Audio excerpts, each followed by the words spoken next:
Hi, ಎಲ್ರಿಗೂ ನಮಸ್ಕಾರ. Share marketing Kannada ಚಾನೆಲ್ಗೆ ನಿಮಗೆ ಸ್ವಾಗತ.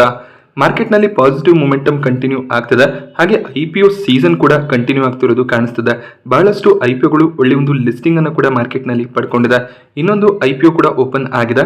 ಉತ್ಕರ್ಷ್ ಸ್ಮಾಲ್ ಫೈನಾನ್ಸ್ ಬ್ಯಾಂಕ್ ತಮ್ಮ IPO ನೊಂದಿಗೆ ಮಾರ್ಕೆಟ್ನಲ್ಲಿ ಲಿಸ್ಟ್ ಆಗಬೇಕು ಅಂತ ಅನ್ಕೊಂಡಿದ್ದಾರೆ.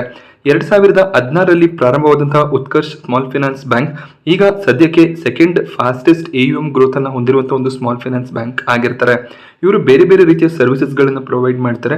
ಅಕೌಂಟ್ ಓಪನಿಂಗ್, ಡೆಪಾಸಿಟ್ಗಳು, cards, insurance and investment, loans ಹಾಗೆ ಬೇರೆ ರೀತಿಯ ಬ್ಯಾಂಕಿಂಗ್ ಸರ್ವಿಸಸ್ಗಳು ಕೂಡ ಅವೈಲೇಬಲ್ ಇದೆ.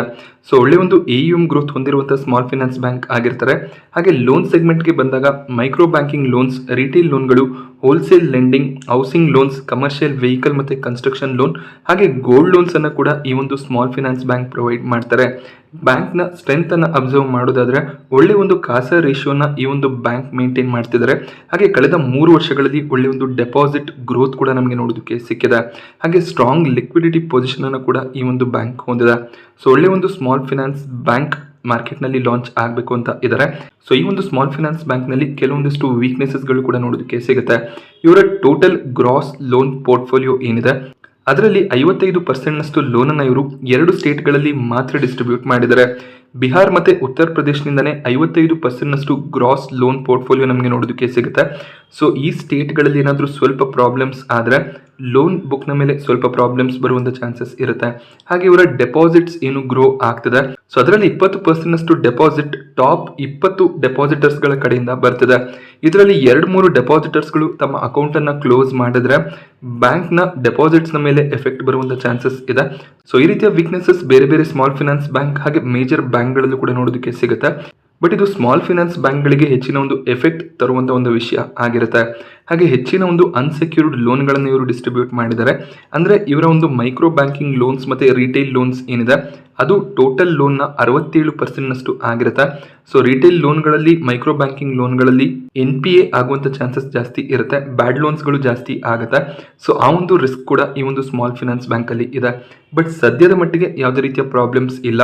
ಫ್ಯೂಚರ್ನಲ್ಲಿ ಈ ಎಲ್ಲ ಪ್ರಾಬ್ಲಮ್ಸ್ ಬರುವಂಥ ಚಾನ್ಸಸ್ ಇರುತ್ತೆ, ಬಂದೇ ಬರುತ್ತೆ ಅಂತ ನಾವು ಹೇಳೋದಕ್ಕೆ ಸಾಧ್ಯ ಆಗೋದಿಲ್ಲ.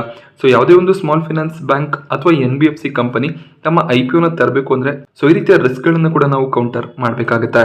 IPO ಡೇಟ್ಸ್ ಅನ್ನು ಅಬ್ಸರ್ವ್ ಮಾಡಿದಾಗ ಜುಲೈ 12ರಿಂದ ಜುಲೈ 14ರವರೆಗೂ ಈ ಒಂದು IPO ಓಪನ್ ಇರುತ್ತೆ. ಫೇಸ್ ವ್ಯಾಲ್ಯೂ ₹10 ಪ್ರತಿ ಶೇರಿಗೆ ನೋಡೋದಕ್ಕೆ ಸಿಗುತ್ತೆ. ಪ್ರೈಸ್ ಅನ್ನ ಕಂಪನಿ 23ರಿಂದ ₹25 ಸೆಟ್ ಮಾಡಿದರೆ.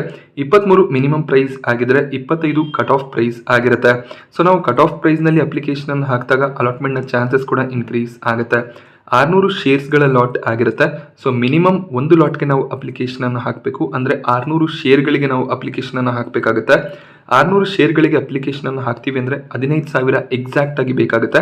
ಹಾಗೆ ಮ್ಯಾಕ್ಸಿಮಮ್ ಒಬ್ಬ ರಿಟೇಲ್ ಇನ್ವೆಸ್ಟರ್ 13 ಲಾಟ್ಗಳಿಗೆ ಅಪ್ಲಿಕೇಶನ್ ಅನ್ನು ಹಾಕ್ಬೋದು. ಅಂದರೆ 7,800 ಶೇರ್ಗಳಿಗೆ ಅಪ್ಲಿಕೇಶನ್ ಅನ್ನು ಹಾಕ್ಬೋದು. ಆಗ 1,95,000 ರಿಕ್ವೈರ್ಮೆಂಟ್ ಬರುತ್ತೆ. ಅದಕ್ಕಿಂತ ಹೆಚ್ಚಿನ ಲಾಟ್ಗಳಿಗೆ ಅಪ್ಲೈ ಮಾಡ್ತೀನಿ ಅಂದರೆ NII ಕ್ಯಾಟಗರಿಯಲ್ಲಿ ಅಪ್ಲಿಕೇಶನ್ ಅನ್ನು ಹಾಕ್ಬೋದಾಗುತ್ತೆ. ಅಲಾಟ್ಮೆಂಟ್ ಡೇಟ್ 19 ಜುಲೈ ಆಗಿದೆ. ಅಲಾಟ್ಮೆಂಟ್ ಸಿಗಲಿಲ್ಲ ಅಂದರೆ ಬ್ಯಾಂಕ್ನಲ್ಲಿ ಬ್ಲಾಕ್ ಆದಂತಹ ಅಮೌಂಟ್ 20 ಜುಲೈಗೆ ರಿಲೀಸ್ ಆಗುತ್ತೆ. ಅಲಾಟ್ಮೆಂಟ್ ಸಿಕ್ಕಿದ್ರೆ ಶೇರ್ಗಳು 21 ಜುಲೈಗೆ ಡಿಮ್ಯಾಟ್ನಲ್ಲಿ ಕ್ರೆಡಿಟ್ ಆಗುತ್ತೆ.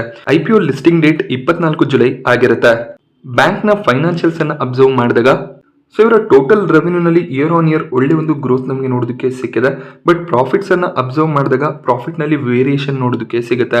186 ಕೋಟಿಯಷ್ಟು ಪ್ರಾಫಿಟ್ 2020ರ ಫೈನಾನ್ಷಿಯಲ್ ಇಯರ್ನಲ್ಲಿ ನೋಡೋದಕ್ಕೆ ಸಿಕ್ಕಿದೆ. ಅದಾದಮೇಲೆ 2 ಫೈನಾನ್ಷಿಯಲ್ ಇಯರ್ಗಳಲ್ಲಿ ಕೋವಿಡ್ ಇದ್ದ ಕಾರಣದಿಂದ ಸ್ವಲ್ಪ ಪ್ರಾಫಿಟ್ ಫಾಲ್ ಆಗಿದೆ. ಬಟ್ 2023ರ ಫೈನಾನ್ಷಿಯಲ್ ಇಯರ್ನಲ್ಲಿ 404 ಕೋಟಿಯಷ್ಟು ಪ್ರಾಫಿಟ್ ಅನ್ನು ಇವರು ಡಿಕ್ಲೇರ್ ಮಾಡಿದ್ದಾರೆ. ಸೊ ಕೋವಿಡ್ ಸಿಚುವೇಶನ್ ಬಿಟ್ಟರೆ ಒಳ್ಳೆ ಒಂದು ಪ್ರಾಫಿಟ್ ಗ್ರೋತ್ ನಮಗೆ ನೋಡೋದಕ್ಕೆ ಸಿಕ್ಕಿದೆ. ಸೊ ಮುಂದಿನ ಕ್ವಾರ್ಟರ್ಗಳಲ್ಲಿ ಪರ್ಫಾರ್ಮೆನ್ಸ್ ಯಾವ ರೀತಿಯಲ್ಲಿ ಇರುತ್ತೆ ಅದನ್ನು ನಾವು ಮಾರ್ಕೆಟ್ನಲ್ಲಿ ಲಿಸ್ಟ್ ಆದಮೇಲೆ ಅಬ್ಸರ್ವ್ ಮಾಡ್ಬೋದಾಗುತ್ತೆ. ಉತ್ಕರ್ಷ್ ಸ್ಮಾಲ್ ಫೈನಾನ್ಸ್ ಬ್ಯಾಂಕ್ನ IPO ಇಶ್ಯೂ ಸೈಜ್ 500 ಕೋಟಿ ಆಗಿರುತ್ತೆ. ಹಾಗೆ ಈ 500 ಕೋಟಿಯಷ್ಟು ಕೂಡ ಫ್ರೆಶ್ ಇಶ್ಯೂ ಆಗಿದೆ. ಅಂದರೆ ಎಕ್ಸಿಸ್ಟಿಂಗ್ ಪ್ರಮೋಟರ್ಸ್ಗಳು, ಇನ್ವೆಸ್ಟರ್ಸ್ಗಳು ಯಾರು ಕೂಡ ಶೇರ್ಸ್ಗಳನ್ನು ಸೆಲ್ ಮಾಡ್ತಿಲ್ಲ, ಫ್ರೆಶ್ ಆಗಿ ಇಶ್ಯೂ ಬರ್ತಿರೋದು ಕಾಣಿಸ್ತದೆ. ಹಾಗೆ ಈ 500 ಕೋಟಿಯನ್ನು ಬ್ಯಾಂಕ್ ತಮ್ಮ ಡೆವಲಪ್ಮೆಂಟ್ಗೋಸ್ಕರ ಬಳಸ್ಕೋಬೋದಾಗುತ್ತೆ. ಇನ್ನಷ್ಟು ಬ್ರಾಂಚ್ಗಳನ್ನು ಓಪನ್ ಮಾಡ್ಕೋಬೋದಾಗುತ್ತೆ. ಸೊ ಇದರಿಂದ ಒಳ್ಳೆ ಒಂದು ಗ್ರೋತ್ ಉತ್ಕರ್ಷ್ ಸ್ಮಾಲ್ ಫೈನಾನ್ಸ್ ಬ್ಯಾಂಕಲ್ಲಿ ಬರುವಂಥ ಚಾನ್ಸಸ್ ಇದೆ. ಹಾಗೆ ಯಾರ್ಯಾರಿಗೆ ಎಷ್ಟೆಷ್ಟು ಶೇರ್ಗಳನ್ನು ಆಫರ್ ಮಾಡ್ತಿದ್ದಾರೆ ಅಂದರೆ ಸೊ ಒಳ್ಳೆ ಒಂದು IPO QIBಗಳಿಗೆ 75% ಆಫರ್ ಮಾಡ್ತಿರೋದು ಕಾಣಿಸ್ತದೆ. NIA ಕ್ಯಾಟಗರಿಯಲ್ಲಿ 15% ಆಫರ್ ಇದೆ. ಹಾಗೆ ರಿಟೇಲ್ ಕ್ಯಾಟಗರಿಯಲ್ಲಿ ಮಿನಿಮಮ್ 10% ಆಫರ್ ಅನ್ನು ಇವರು ಮಾಡಿದ್ದಾರೆ. ಸೊ ಒಳ್ಳೊಳ್ಳೆ IPOಗಳಲ್ಲಿ ರಿಟೇಲ್ ಕ್ಯಾಟಗರಿ ತುಂಬಾನೇ ಕಡಿಮೆ ನಮಗೆ ನೋಡೋದಕ್ಕೆ ಸಿಗುತ್ತೆ. ಐಡಿಯಾ ಫೋರ್ಜಲ್ಲೂ ಕೂಡ ಇದೇ ರೀತಿಯಲ್ಲಿ ಆಗಿತ್ತು. ಸೊ ಈಗ ಉತ್ಕರ್ಷ್ ಸ್ಮಾಲ್ ಫೈನಾನ್ಸ್ ಬ್ಯಾಂಕಲ್ಲೂ ಕೂಡ ಕೇವಲ 10% ಆಫರ್ ರಿಟೇಲ್ ಕ್ಯಾಟಗರಿಯಲ್ಲಿ ನೋಡೋದಕ್ಕೆ ಸಿಗ್ತದೆ. ಸೊ ತುಂಬಾನೇ ಕಾಂಪಿಟೇಷನ್ ಇದೆ ಈ ಒಂದು ಬ್ಯಾಂಕ್ಗೆ, ಅದೊಂದು ಕೂಡ ವೀಕ್ನೆಸ್ ಆಗಿರುತ್ತೆ. Equitas small finance bank, Ujjivan small finance bank, credit access Grameen, Spandana Sphoorty, Bandhan bank, AU small finance bank, Suryoday small finance bank, ಈ ರೀತಿಯಲ್ಲಿ ಬಹಳಷ್ಟು ಕಾಂಪಿಟೇಷನ್ ಮಾರ್ಕೆಟ್ನಲ್ಲಿ ಆಲ್ರೆಡಿ ಉತ್ಕರ್ಷ್ ಸ್ಮಾಲ್ ಫೈನಾನ್ಸ್ ಬ್ಯಾಂಕ್ಗೆ ಇದೆ.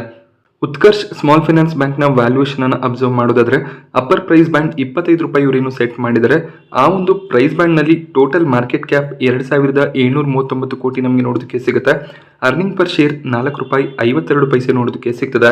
ಇದು 2023 ಫೈನಾನ್ಷಿಯಲ್ ಇಯರ್ ಅಂದ್ರೆ ಅವರೇನು 400 ಕೋಟಿಯಷ್ಟು ಪ್ರಾಫಿಟ್ಸ್ ಅನ್ನ ಡಿಕ್ಲೇರ್ ಮಾಡಿದ್ರು, ಅದರ ಬೇಸಿಸ್ ಮೇಲೆ ಕ್ಯಾಲ್ಕುಲೇಟ್ ಮಾಡಿರುವಂತಹ EPS ಹಾಗೆ PE ರೇಷಿಯೋ ಆಗಿರುತ್ತೆ. ಸೊ ಒಳ್ಳೆ ಒಂದು ಪ್ರಾಫಿಟ್ಸ್ ಅನ್ನ 2023 ಫೈನಾನ್ಷಿಯಲ್ ಇಯರ್ ನಲ್ಲಿ ಇವರು ಡಿಕ್ಲೇರ್ ಮಾಡಿರೋದ್ರಿಂದ ಕೇವಲ 5ರ PE ನಮಗೆ ನೋಡೋದಕ್ಕೆ ಸಿಗ್ತದೆ. ಇಂಡಸ್ಟ್ರಿ PE 67 ಆಗಿರುತ್ತೆ. ಸೊ ನೀವು ಬೇರೆ ಸ್ಮಾಲ್ ಫೈನಾನ್ಸ್ ಬ್ಯಾಂಕ್ಗಳ PE ಅನ್ನ ಅಬ್ಸರ್ವ್ ಮಾಡಬಹುದಾಗುತ್ತೆ. ತುಂಬಾನೇ ಹೈಯರ್ PE ಅಲ್ಲಿ ಈ ಎಲ್ಲ ಸ್ಮಾಲ್ ಫೈನಾನ್ಸ್ ಬ್ಯಾಂಕ್ಗಳು ಟ್ರೇಡ್ ಆಗ್ತದೆ. But Utkarsh small finance bank ಈಗ 5ರ PE ಅಲ್ಲಿ ತಮ್ಮ IPO ನ ತರ್ತಿದ್ದಾರೆ. ಅದಕ್ಕೆ ರೀಸನ್ ಆಲ್ರೆಡಿ ನಾನು ಹೇಳಿದೆ. 2023 ಫೈನಾನ್ಷಿಯಲ್ ಇಯರ್ ನಲ್ಲಿ ತುಂಬಾನೇ ಪ್ರಾಫಿಟ್ ಗ್ರೋತ್ ನೋಡೋದಕ್ಕೆ ಸಿಕ್ಕಿದೆ.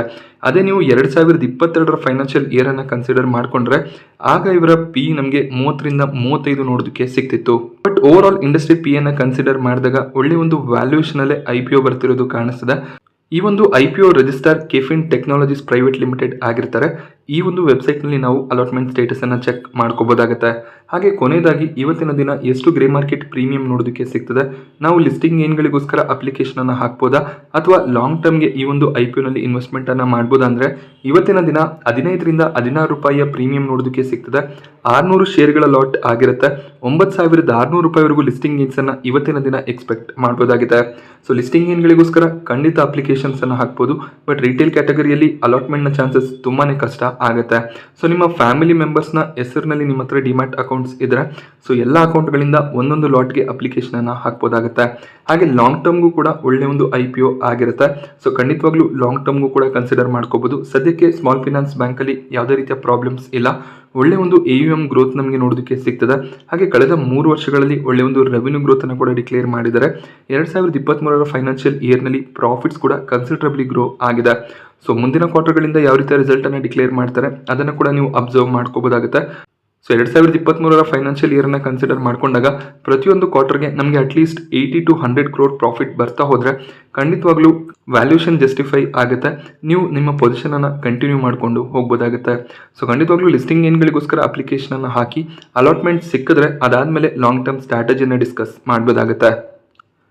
ಉತ್ಕರ್ಷ್ ಸ್ಮಾಲ್ ಫೈನಾನ್ಸ್ ಬ್ಯಾಂಕ್ನ IPO ಬಗ್ಗೆ ನಾನು ನಿಮಗೆ ಕೊಟ್ಟಂತ ಇನ್ಫಾರ್ಮೇಷನ್ ಇಷ್ಟ ಆದರೆ ವಿಡಿಯೋನ ಲೈಕ್ ಮಾಡಿ. ಹಾಗೆ ಇದೇ ರೀತಿಯ IPO ಮತ್ತು ಮಾರ್ಕೆಟ್ ಅಪ್ಡೇಟ್ಸ್ಗಳಿಗೋಸ್ಕರ ಚಾನಲ್ನ ಸಬ್ಸ್ಕ್ರೈಬ್ ಮಾಡ್ಕೊಳ್ಳಿ. Thank you friends.